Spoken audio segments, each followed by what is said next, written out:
The first sign that my parents had spent my house deposit wasn't a bank notification. It was a photograph. My mother sent it to our family group chat on a Tuesday morning. It showed a ballroom covered in white roses, crystal chandeliers, gold chairs, and a massive illuminated sign that read, ***, the Hayes wedding.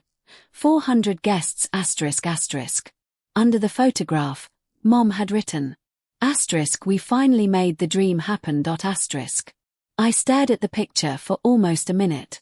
Then I opened my banking app. My savings balance was $317. I had been saving for 4 years. For years of overtime shifts, skipped vacations, cheap groceries, second-hand furniture, and saying no to every little thing that wasn't absolutely necessary. The $18,600 I had saved was supposed to become the deposit on my first house. Instead, my parents had apparently used it to pay for my younger brother's wedding. And the strangest part, my brother had never wanted that wedding. My name is Emily Hayes.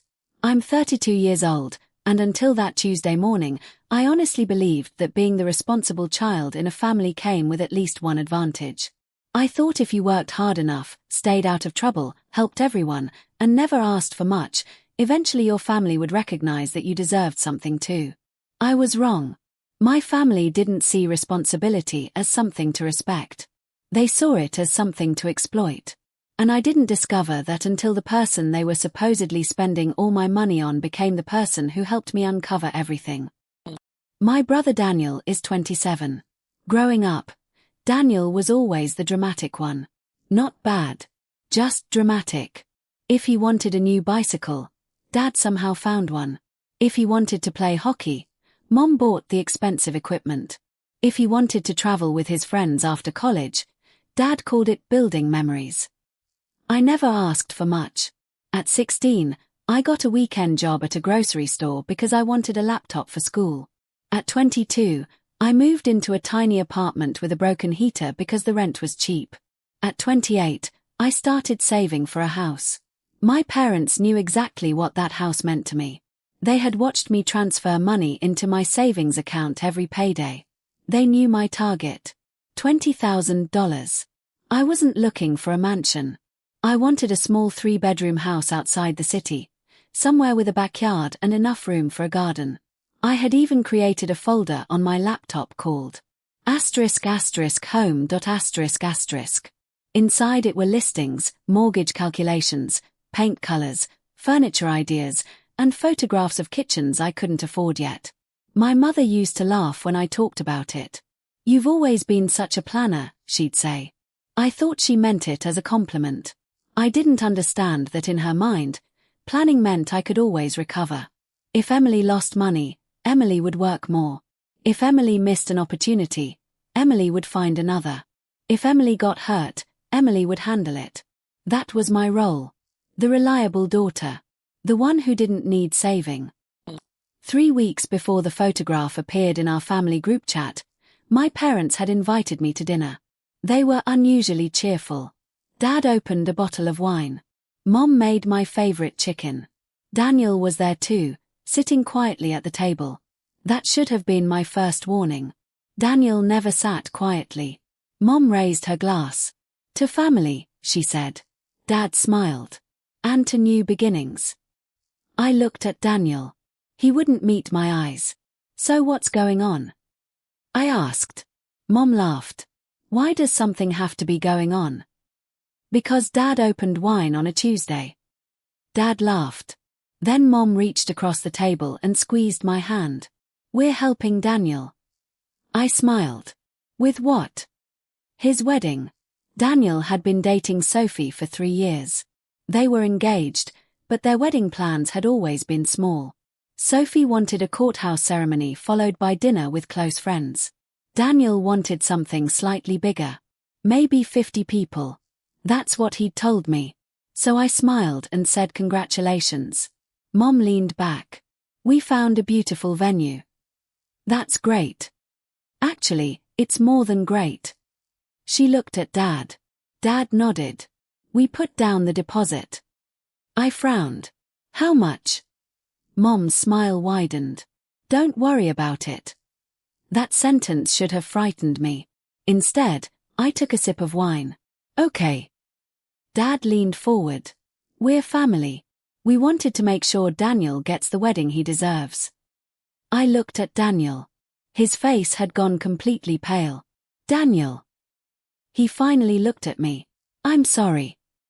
I laughed because I thought he was joking. Why are you apologizing? He opened his mouth. Mom interrupted. He's just overwhelmed. Then she changed the subject. I didn't think about it again. Not until the bank notification. After seeing my balance, I called the bank. The woman on the phone confirmed that an $18,600 transfer had been made from my savings account. To whom? She gave me the account name. Hayes Family Events LLC. I had never heard of it. I asked when the transfer happened. 3 weeks earlier. The same week as that dinner. My hands started shaking. I drove straight to my parents' house. Dad opened the door. He looked surprised. Emily. I held up my phone. Where's my money? His expression changed. Not confusion. Recognition. That was when I knew. He knew exactly what I was talking about. Mom appeared behind him. Sweetheart, come inside. No. Dad sighed. It's not what you think. My savings account has $317 in it. Mom folded her arms. We needed the money temporarily. Temporarily? For Daniel's wedding. I stared at her. Did you seriously take my house deposit? Dad stepped forward. We didn't take it. Then what do you call transferring $18,600 out of my account? It was an investment in the family. I laughed. I couldn't help it. An investment. Dad nodded. We're going to make it back. How? The wedding. I stared at him. You're expecting to make my house deposit back from a wedding? Mom finally said the sentence that broke something inside me. You don't need the house right now. I looked at her. That's not your decision. We thought you'd understand. Understand what? Daniel only gets married once. I almost whispered. So did I. Nobody answered. Then Daniel walked into the room. He looked exhausted. Emily. I turned toward him. Did you know? He shook his head immediately. No. Mom snapped. Daniel, don't. He ignored her. I didn't know they were using your money. I believed him. Because he looked as horrified as I felt. That night Daniel came to my apartment. He sat on the floor because I only had one chair. For several minutes, neither of us spoke. Finally he said, I don't want the wedding. I looked at him. What? The big one. He rubbed his face. Sophie doesn't want it either. Then why is there a ballroom with 400 chairs? He gave a bitter laugh. Because Mom invited 400 people. I stared at him.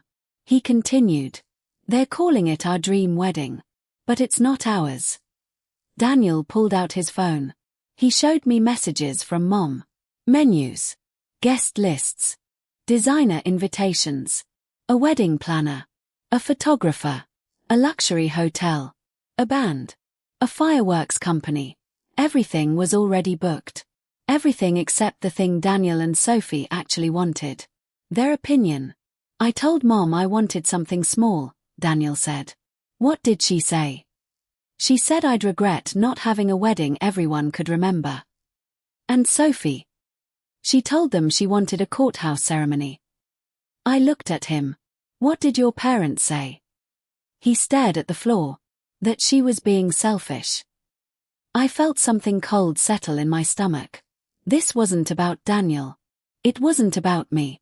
It was about my parents creating an image of our family and forcing everyone inside it. The next morning I went back to the bank. I discovered something even worse. My mother hadn't simply transferred the money. She had been listed as a joint owner on the account since I was 18. I had forgotten. My parents had opened the account with me when I was young because I didn't have the required paperwork to open it alone. Over the years, I assumed the account was mine. Technically, it was. Legally, my mother still had access. She hadn't stolen the money in the way I imagined theft. She had authorized the transfer. And that made everything much harder. I asked the bank to remove her. They did. Then I asked for 12 months of statements. What I found made my hands go numb. There had been smaller withdrawals before. $500, $900, $1,200. Always described as family expenses. Always returned later. Except some weren't. I had never noticed because my balance kept growing. Every time I deposited money, I thought I was getting closer to my dream. Apparently, my parents had been borrowing from it whenever they needed cash. They just never told me. The $18,600 wasn't the first time. It was simply the biggest. 2 days later, Daniel called me. His voice sounded different. "Emily, can you come over?" Where? "The venue." I drove there after work. The ballroom was enormous. There were floral arrangements everywhere. A stage. A dance floor. Gold place settings. A huge sign with Daniel and Sophie's names. It looked beautiful. And completely wrong. Daniel was standing in the middle of the room. Sophie stood beside him. She looked like she wanted to disappear. She was holding a folder. "I found the contracts," she said. I opened it. The wedding had already cost more than $42,000. My $18,600 was only part of it. My parents had taken out credit cards. They had borrowed money from relatives. They had put deposits on services Daniel had never approved. The total projected cost was nearly $70,000. I looked at Daniel. "Do you know how they're paying this?" He shook his head. "No." Sophie whispered. "They're expecting us to take over the debt after the wedding." I closed the folder. "What?" Daniel nodded. "They keep saying once we're married, we're a family unit." I understood. My parents weren't just throwing a wedding. They were building a financial trap. That evening, Dad called me. His tone was calm. Too calm. "I hear you've been asking questions. I found out you used my money." "We discussed that." "No, you didn't." He sighed. "Emily, this is becoming destructive. You spent my house deposit. We invested in Daniel's future. Daniel doesn't want the wedding." Silence. Then Dad said, "He'll appreciate it eventually." "Does Sophie?" Another silence. "She'll come around." I closed my eyes. "You don't get to decide what other people want." Dad's voice hardened. "Watch your tone. I'm 32. You're still my daughter." "Exactly." He paused. Then came the threat. "If you make this public, you'll embarrass your brother." I laughed. "You're the one who invited 400 people. Family problems stay inside the family." "No." I looked at the bank statements on my kitchen table. Financial crimes stay documented. I hung up. The wedding invitations went out 2 weeks later. 400 people. Everyone received one. Including me. My invitation arrived in a thick black envelope. Inside was a gold card. *** the wedding of Daniel and Sophie Hayes ***. At the bottom. ** hosted by Robert and Linda Hayes. ***. I stared at it. Then I noticed something handwritten on the back. 3 words. ***, please don't come. ***. It was Daniel's handwriting. I called him. "What happened?" He whispered. "Come to the house." When I arrived, Sophie was there too.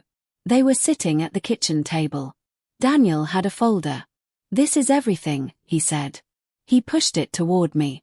There were bank statements, credit card applications, invoices, and one document that made me stop breathing. My parents had opened a business credit line using the family landscaping company. The wedding expenses were being charged to it. And the company was already behind on payments. If the business failed, the debt would eventually become my parents' responsibility. But they had another plan. They wanted Daniel and Sophie to sign a new company agreement after the wedding. That would make them responsible for part of the debt. Daniel looked at me. I found this in Dad's office. I read the agreement twice. Then I looked at Sophie. Are you signing this? She shook her head. No. Daniel said. Neither am I.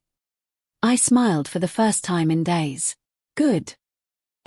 The wedding was 6 days away when my mother showed up at my apartment. She was crying. Actually crying. Your brother needs you. I said nothing.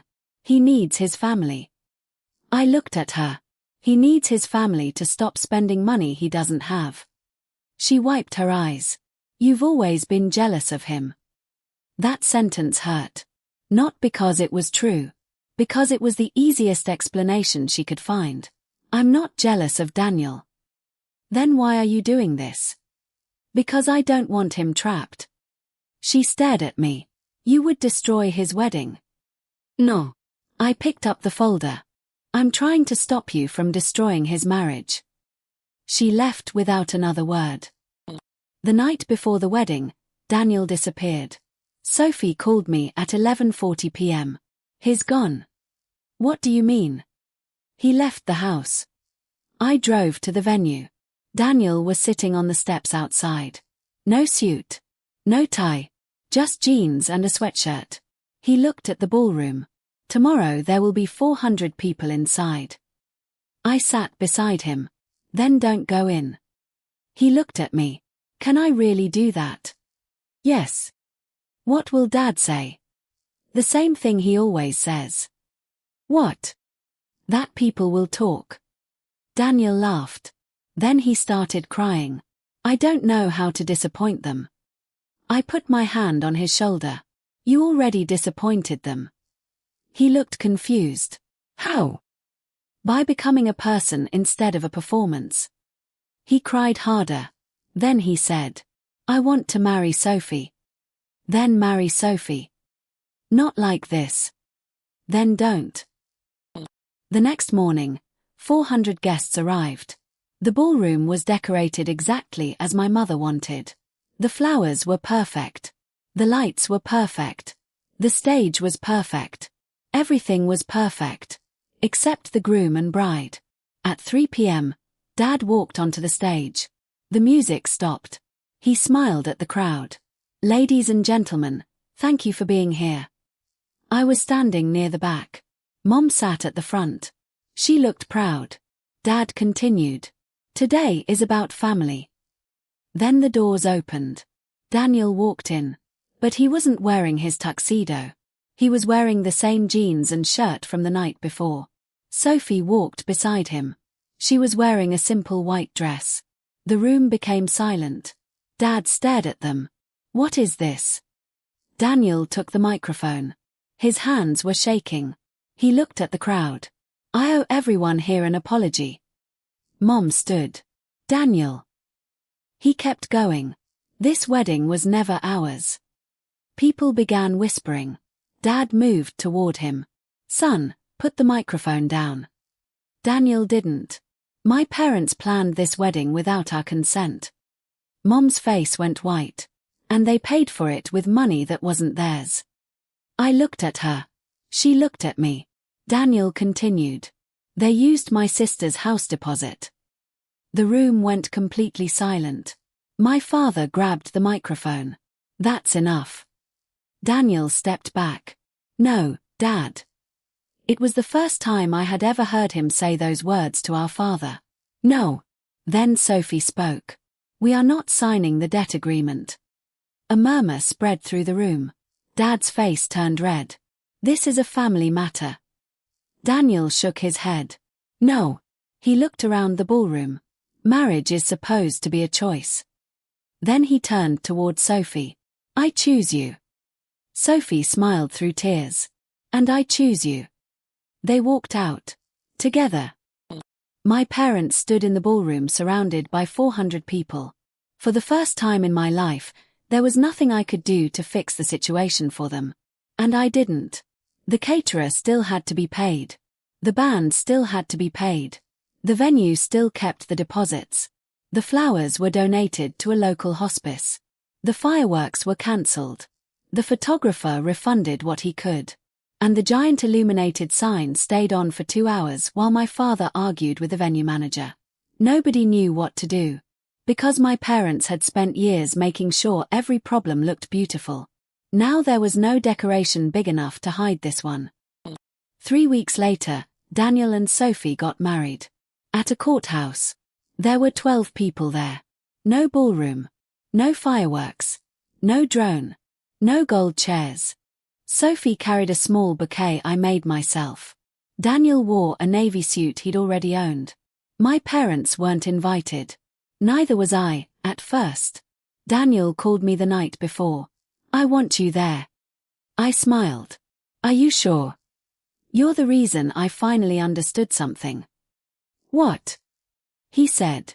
"That a wedding isn't supposed to prove anything." I cried. Then I said, "I'll be there." I also filed a civil claim against my parents. Not because I expected the money to magically return, but because I needed a boundary that wasn't negotiable. My attorney helped me document the account history, the previous withdrawals, the $18,600 transfer, the wedding invoices, the messages, everything. My parents offered to repay me in installments. I said no. They offered half. I said no. Finally, they offered to sell their second vehicle and repay the entire amount. I accepted. Not because I forgave them. Because I wanted my money back. The car was sold. I received $18,600. Every dollar. It took 9 months. But it came back. And this time, the account had only one name on it. Mine. 6 months later, I found a house. It wasn't the house I'd originally planned to buy. It was smaller. An old brick house with a crooked porch and a backyard full of weeds. The kitchen cabinets were ugly. The bathroom needed work. The front door squeaked. I loved it immediately. When I signed the papers, I didn't call my parents. I called Daniel. He answered on the first ring. "Did you get it?" I laughed. "I got it." He shouted so loudly that I had to hold the phone away from my ear. Sophie was yelling in the background. They came over that weekend. Daniel helped me pull weeds. Sophie painted the kitchen. I planted roses along the fence. For the first time, family didn't feel like something I had to earn. It felt like something I could choose. My parents eventually moved out of their old house. The landscaping company survived, but barely. The giant wedding became the story everyone in town remembered. Not because it was beautiful. Because it never happened. Mom stopped talking to me for almost a year. Dad sent occasional messages. Usually about family. Never about what they had done. Then one Sunday afternoon, I received a text from my mother. It said, "I saw the roses in your yard. I stared at it. Then another message appeared. They're beautiful. I almost deleted it. Instead, I replied, thank you. That was all. Some relationships don't end with screaming. Sometimes they simply become smaller. Like a house after you remove a wall. There is less room. But there is also more light. A year after Daniel's courthouse wedding, he and Sophie came to my house for dinner. We sat outside under the string lights. Daniel raised his glass. "To Emily." I laughed. "Don't make a speech." He smiled. "No speech." He lifted his glass anyway. "To the person who taught me that saying no doesn't make you ungrateful." Sophie raised hers. "And to the sister who returned a wedding she never wanted."